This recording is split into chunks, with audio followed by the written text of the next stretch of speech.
Welcome, travelers, and welcome back to Gamers House Loft. Come in, sit back, relax, listen to me ramble. D&D is for everyone, and that includes a-holes here and there. Now, with me being a Redditor, like most people who watch and most who are on Reddit, we have self-anointed ourselves as judges for declaring an a-hole or not.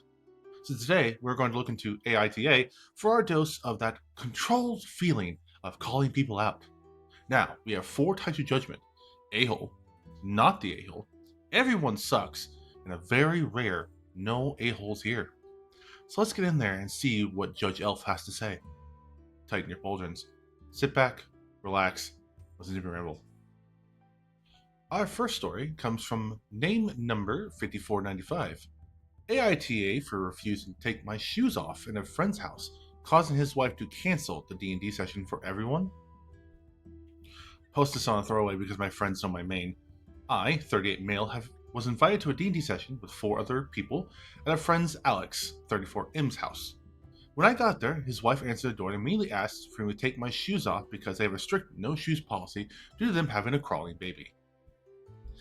I explained I have a medical condition called epidermolysis bullosa simplex, or EBS, which makes the skin on my feet extremely fragile. Even mild friction or pressure can cause painful blisters and tears, so I had to wear supportive shoes with cushion orthopedic insoles at times, even indoors. Walking barefoot or just in socks causes me pain and can lead to bleeding. She suggested I put grocery bags or socks over my shoes, but I told her that's unsafe for walking and honestly just insulting. She said she can't compromise her baby's health for my comfort. When Alex came to the door, he told me just to deal with it for a couple hours, or I wasn't welcome inside. I told him I wasn't going to risk injuring myself over a D&D session, and if my shoes were that big of an issue, I respected to leave. As I walked back to my car, I overheard his wife telling the other guests that were already there that the night was off, because I made a huge scene at the door. Later, I got a group text from Alex saying he was canceling D&D night because it's not fair to expect everyone else to pretend nothing happened. Some mutual friends say I overreacted and couldn't just sucked it up, while others think Alex and his wife were ridiculous for ruining everyone else's plans just because I decided not to stay. So, AITA? Ed, I should add that I texted our friend group chat a few days ago about my concerns with my condition because we changed the location of the meetups to his house instead of mine. Alex reassured me that I shouldn't worry about it, so I didn't bring my indoor shoes. So I'm going to start off by saying that you definitely are not an a-hole here. The wife, definitely. But also, this could have easily been remedied by one, either trying to adapt the situation by saying, hey, we can move this somewhere else, or better yet, it's not really better, but you could have done online sessions at this point, especially for session 1, if everybody had access to it. But there's a lot of multiple factors here that cause it to be difficult, and I understand that. But, OP, I'm sorry for the EBS, that sucks, bro. I'm sorry you have to deal with that every day. But, yeah. So far, 1, no a-hole. Second story comes from Bitter Information 94. AITA for forbidding a friend of mine to stream my D&D game to Twitch. Oh boy, this headline needs a lot of context. I wanted to make a D&D campaign for my closest friends and had finished all of my preparations. We set a date for the first session. Everyone was pretty hyped about it. And I was excited as well. The day we were supposed to start, a friend, let's call her Lisa, girlfriend of one of my closer friends, let's call him Fabian, asked if it would be cool to live stream the session on Twitch. Some of us were reluctant, wanting to groove in with each other for the first session without an audience, myself included. She argued that her viewers would miss the lore we skipped streaming the first session, and that the story wouldn't make much sense without it. For context, her Twitch channel has at most 10 viewers. After some back and forth, she said, either we stream the first session or we don't. I replied, then we don't. Once the group gathered on Discord, everyone was excited, but noticed that Fabian and Lisa were delaying. After 20 minutes, Fabian joined, clearly upset, saying that we hurt Lisa's feelings. Apparently she was sobbing and couldn't speak, so he spoke on her behalf. He launched into a tirade, especially targeting me for talking down to her so harshly. A female friend of mine who was pregnant at the time and another female friend defended me, going through our chat history and pointing out that none of us had said anything problematic. Fabian countered that our tone was harsh, while we felt Lisa was reading too much into our texts. Fabian and Lisa decided not to join, so we played the first session without them, though the group was a bit tense. Afterward, the discussion reignited in chat rooms and private messages. The two girls and I discussed how to proceed, as Fabian and Lisa wanted nothing to do with them after how harshly and dismissive and angrily they felt we spoke. I tried to mediate, but eventually I wanted to get it over with and encouraged both sides to speak directly to each other. This only escalated things, especially when a comment was made about the pregnant lady's baby that went way too far. I do recognize I was on one side of the conflict, and Fabian and Lisa criticized my wording and bias. This conflict eventually made me cry in front of my colleagues at work. The fallout was swift. The D&D round was cancelled, and my friend circle split in two, but sadly, this isn't the end. My best friend, let's call him Zach, met with both sides separately and heard out their perspectives. He concluded that both sides had made mistakes and tried to encourage them to apologize, but neither was willing to compromise or see the other's point of view. Now, Zach and I both want to stay friends with everyone, but each side presents this. In Lisa's view, I'm no longer a friend due to their treatment of her and being friends with both girls. Meanwhile, they are upset with me for wanting to stay friends with someone who treated them so badly. For now, this is the status quo. Oofa. That sucks, I'm sorry. But I don't sense an a-hole here from you, the writer. But I can understand Lisa's point of view only in the sense that being a Twitch streamer like that, having 10 views, can be kind of controversial or really good depending on who is who. I mean, heck, I want to start streaming soon as this, and if I have 10 viewers, I'll be elated. But, this again has to be talked about, and yes, there was attempts to do that.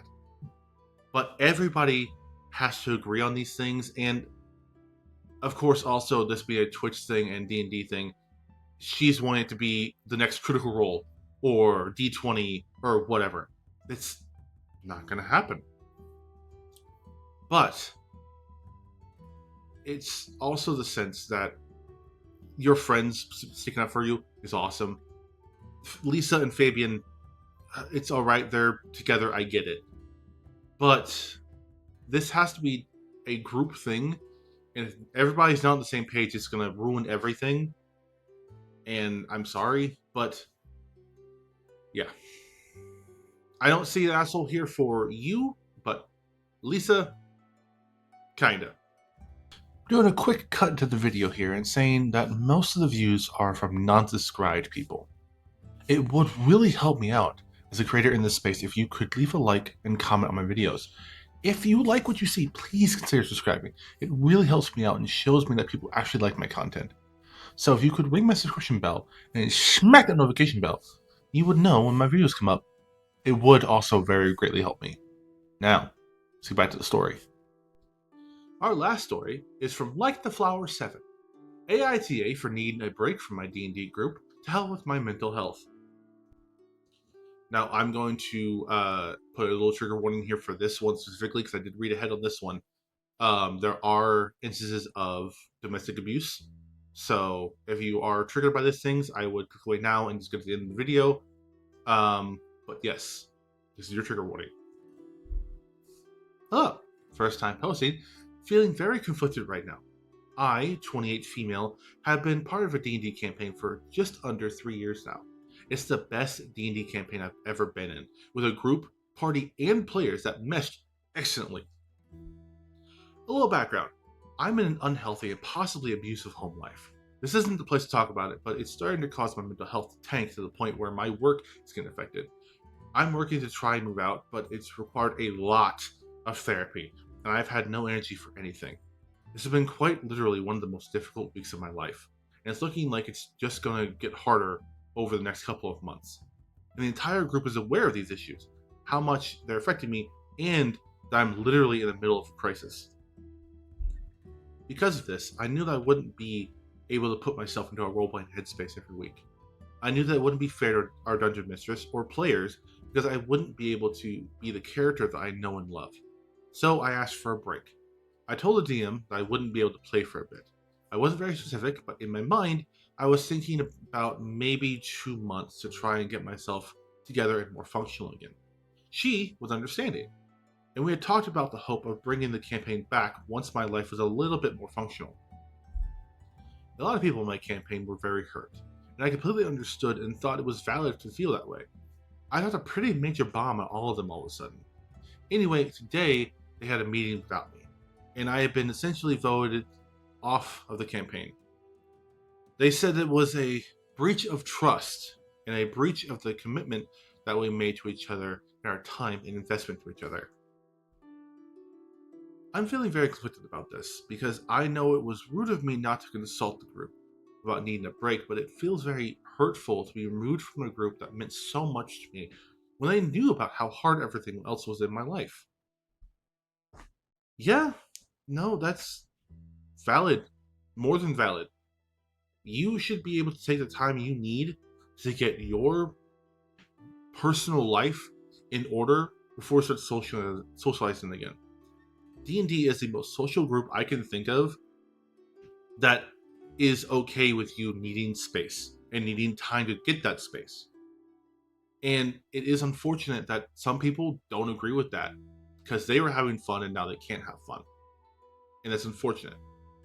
But I'm glad that your DM was very understanding and, yes, they did essentially vote you out, but they were understanding that you needed the time for it. And I'm glad that you realized you needed it.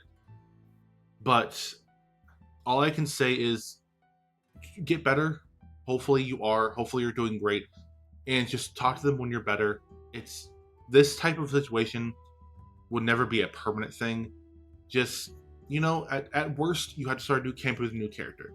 But if you like the group and the party is doing well, that's best. But again, no a-hole. Alright, so I hope you guys enjoyed that. That was the end of our AITA. And let down in the comments, see how you guys would judge these people, or how you judge me, or my reactions to them. But yeah, go ahead and tell me what you guys think. And remember to like, comment, subscribe. Now, remember to be safe, enjoy my forest hovel, and remember, the strongest power in all power scaling is the power to say no. Farewell.